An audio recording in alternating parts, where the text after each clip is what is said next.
Budaya cicilan udah jadi bagian dari kehidupan sehari-hari masyarakat Indonesia, terutama di kalangan kelas menengah ke bawah. Tapi yang jarang dibahas adalah kenapa cicilan bukan lagi sekedar pilihan, tapi berubah jadi kebutuhan. Bukan cuma soal beli barang, tapi soal bertahan di tengah tekanan sosial, ekonomi, dan sistem yang gak berpihak. Di permukaan, semua terlihat normal, tapi di balik itu, ada pola yang terbentuk pelan-pelan. Sampai akhirnya, masyarakat merasa wajar hidup dalam hutang jangka panjang. Masalahnya bukan cuma di gaya hidup, tapi di sistem yang diam-diam dorong orang untuk terus konsumsi meskipun kemampuan gak pernah cukup. Nah, di video kali ini gue bakal bahas fenomena ini dari berbagai sisi. Buat tahu keseluruhannya, semuanya udah gue jelasin di video kali ini, so tonton videonya sampai habis.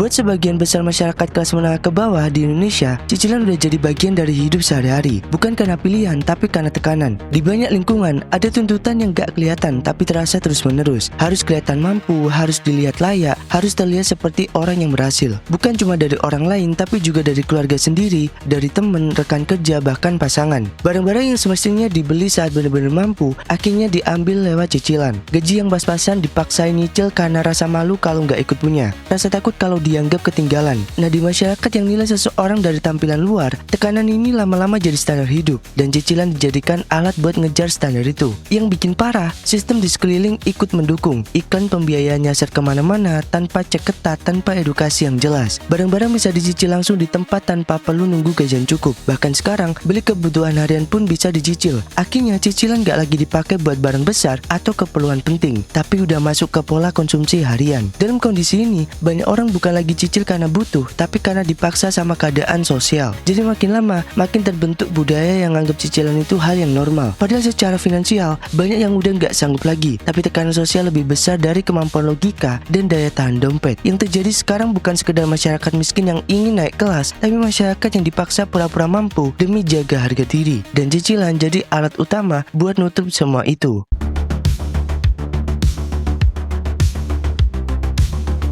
Hidup di lingkungan kelas menengah ke bawah bukan cuma soal bertahan secara ekonomi, tapi juga soal bertahan di tengah tekanan sosial yang intens. Di banyak tempat, gengsi bukan hal yang sepele. Ada biaya yang harus dibayar kalau seseorang kelihatan berbeda, terutama kalau berbeda ke arah yang dianggap turun kelas. Di lingkungan padat yang interaksinya rapat setiap hari, standar sosial itu dibentuk secara kolektif dan ditegakkan lewat omongan, penilaian, sampai pengucilan halus. Kalau semua orang di sekitar ganti barang baru, maka yang masih pakai barang yang lama bakal jadi bahan omongan. Kalau yang lain bisa beliin anaknya sesuatu yang bagus, yang gak bisa akan dianggap kurang mampu. Gak ada yang bilang langsung, tapi sikap-sikap kecil dari tetangga, saudara, atau teman bisa bikin orang merasa harus segera menyesuaikan diri. Dan penyesuaian itu dalam banyak kasus hanya bisa dilakukan lewat cicilan. Tekanan kayak gini gak cuma datang dari luar, tapi juga dari dalam. Ada rasa malu kalau gak bisa ikut arus. Ada rasa bersalah kalau anak atau pasangan gak bisa punya apa yang orang lain punya. Akhirnya keputusan buat ambil cicilan bukan lagi soal kebutuhan rasional, tapi jadi respon atas tekanan psikologis dan sosial yang terus menerus. Bukan karena barangnya penting, tapi karena jangan sampai kita kelihatan paling susah. Nah, masalahnya lingkungan sekitar gak ngasih ruang buat jujur terhadap keterbatasan. Gak ada ruang aman buat bilang bahwa belum mampu beli itu. Karena begitu satu orang mulai menunjukkan keterbukaan soal kesulitan ekonomi, yang ada malah dikasih stigma. Gak jarang dianggap males, gak pintar cari uang, atau bahkan gagal sebagai kepala keluarga. Dan selama stigma itu masih jadi bagian dari cara masyarakat menilai satu sama lain, maka budaya gengsi ini gak akan pernah berhenti. Di tengah kondisi kayak gini, cicilan bukan lagi pilihan, tapi semacam kewajiban sosial yang diam-diam disepakati bersama. Siapapun yang gak ikut, otomatis dianggap keluar dari barisan. Dan di banyak kasus, orang lebih memilih terlilit cicilan daripada kehilangan harga diri di mata lingkungannya sendiri.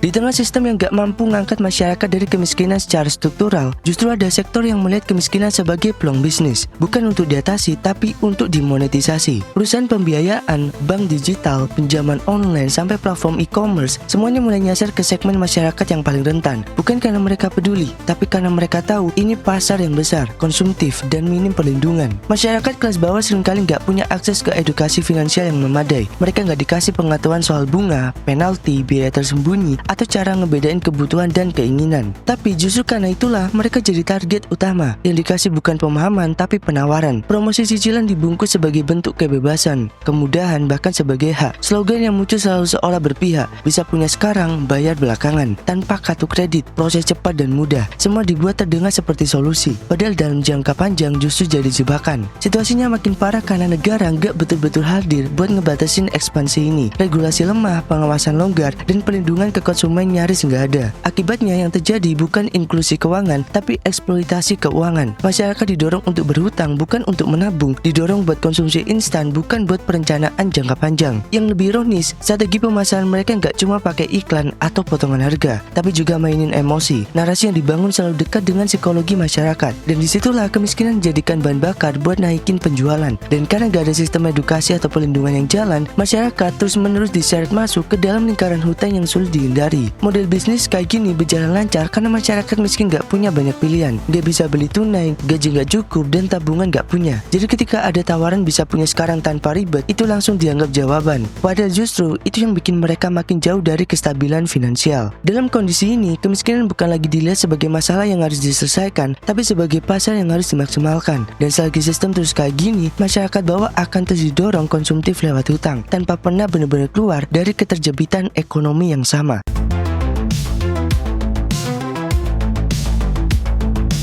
Sistem cicilan ngebentuk pola konsumsi yang kelihatannya masuk akal, padahal penuh jebakan. Orang-orang dengan penghasilan pas-pasan bisa punya barang yang sebenarnya jauh dari kemampuan finansialnya. Bukan karena pendapatannya naik, tapi karena sistem cicilan bikin seolah-olah daya beli itu ada. Padahal yang dimiliki bukan kemampuan beli, tapi sekedar kemampuan mencicil. Di permukaan, semuanya terlihat normal. Gaji nggak besar, tapi bisa punya motor baru. Penghasilan ngepas, tapi bisa ganti handphone tiap tahun. Bahkan belanja bulanan sekarang bisa dicicil lewat aplikasi. Mentalitas yang tumbuh akhirnya bukan lagi soal menghitung apakah mampu atau enggak, tapi soal bisa masuk cicilan atau enggak. Yang dilihat cuma nominal bulanan, bukan total nilai dan beban panjangnya. Ini menciptakan lapisan ilusi, seolah-olah semua orang punya akses yang setara terhadap barang-barang konsumsi. Padahal yang terjadi adalah distribusi hutang, bukan distribusi kesejahteraan. Barangnya memang dipakai, tapi status kepemilikannya belum jelas. Dan ironisnya, di tengah kondisi ekonomi yang berat, masyarakat dibiasakan untuk merasa cukup hanya dengan bisa memiliki sementara. Dari sini muncul kebiasaan baru yang lebih berbahaya. Membeli bukan berdasarkan kebutuhan, tapi bisa dicicil. Bukan karena waktunya ganti, tapi karena ada promo 3 bulan pertama tanpa bunga. Ini bukan strategi finansial, tapi dorongan psikologis yang dibentuk oleh sistem konsumsi yang agresif. Akhirnya, orang makin terjebak dalam pola pikir jangka pendek. Selama masih bisa bayar bulan ini, maka dianggap aman. Gak banyak yang benar-benar ngitung beban jangka panjangnya. Dan makin banyak yang hidup dalam ilusi daya beli, makin kabur batas antara mampu secara ekonomi dan mampu secara teknis bayar cicilan. Yang muncul dari situ bukan peningkatan kesejahteraan, tapi tekanan keuangan yang makin lama makin menumpuk. Karena ketika pengeluaran tetap tinggi tapi pemasukan stagnan, kemampuan bayar jadi makin rapuh. Dan dalam banyak kasus, itu jadi awal dari lingkaran hutang yang susah diputus.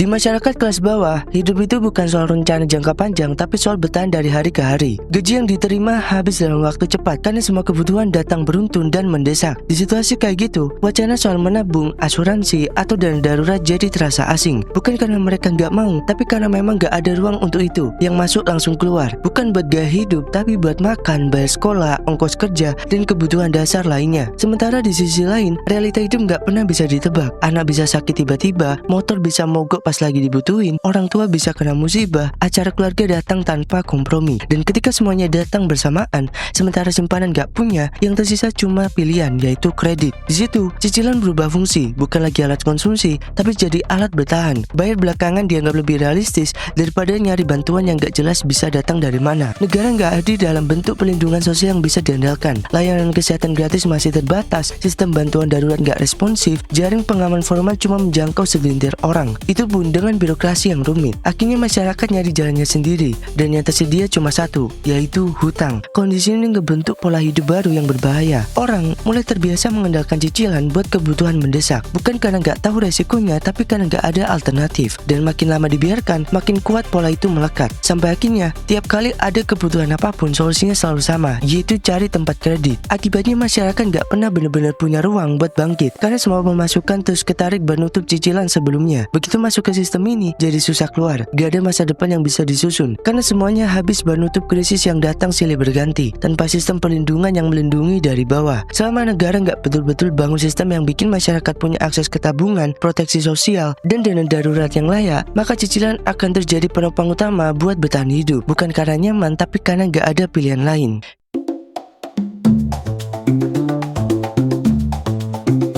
Hidup dalam cicilan udah jadi realitas yang diterima begitu aja, seolah itu bagian normal dari jadi orang dewasa di Indonesia. Padahal kalau dilihat lebih dalam, ini bukan soal gaya hidup semata. Ini soal tekanan struktural, sosial, dan budaya secara sistematis dorong masyarakat berterus konsumsi lewat hutang. Selama negara nggak hadir dengan sistem yang adil, selama edukasi finansial nggak merata, dan selama tekanan sosial terus dipelihara, maka siklus ini nggak akan pernah berhenti. Dan yang paling dirugikan, tetap mereka yang sejak awal nggak pernah benar-benar punya pilihan. Well, gimana menurut lo tentang fenomena ini? Tulis pendapat lo di kolom komentar. Well, terima kasih udah nonton video ini. Sampai ketemu di video selanjutnya.